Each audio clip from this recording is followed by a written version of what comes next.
Good morning. Today is Wednesday. It's hump day, so let's lift things up a little bit. I know my last couple of days, my messages have not been as positive, so I want to pick it up today, make it a little bit more upbeat.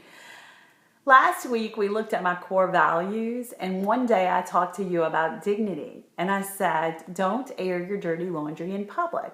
Well, a couple of questions came back from that message. The first question was, Tina, what do you consider dirty laundry?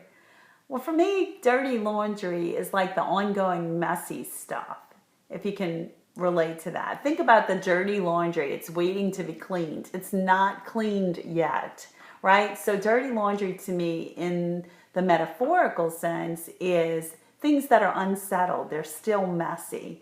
You wouldn't want to take an ongoing argument onto Facebook and fight it out with your sister publicly on Facebook. You wouldn't want to take your husband outside and yell at him about the mess he left in the bathroom. You'd want to make that discussion private between the two of you and hopefully not an argument.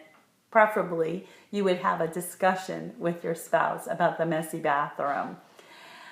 The other thing that I think of as dirty laundry is when you share something that is an ongoing thing that, again, has not come to a resolution. So, for example, your brother is an alcoholic. There would be absolutely no reason to share that if there was no resolution there. The laundry was still dirty. Do you follow what I'm saying? So I hope that helps clarify what dirty laundry is. At least in Tina's brain, that's what dirty laundry is. Now, the other question that came up was, how do you know when it's okay to share a story of struggle or tragedy with people in general? So as like publicly share a story.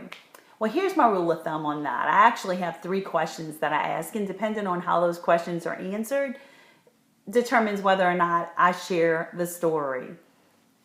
The first question is it my story to share, or do I have permission to share it? So if the story is about me and it doesn't involve anybody else and I want to share the story, then the next question is, will the story that I share hurt anyone? Well, again, if it's my own story and no one else is involved, it shouldn't hurt anyone but me. And if I'm willing to share it, it would be okay. But let's say the story was about someone else and I have their permission to share it. I have to really consider, will it hurt them in the process? If I share their story, will there be some hurt to them, some pain caused to them in the process of sharing the story, even if they've given me permission to share it? I don't want to hurt anyone, right?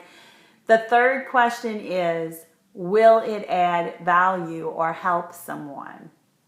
So if there's no possible value added in sharing the story, and it's tragic to someone and could potentially hurt someone, or even maybe it couldn't, but there's no value added anyway, why tell the story?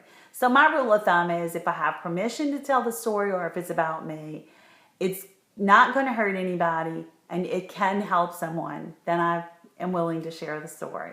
I hope that helps you. By all means, I encourage you to tell your stories of survival and recovery. Those are important for other people to hear because it helps them know there is hope.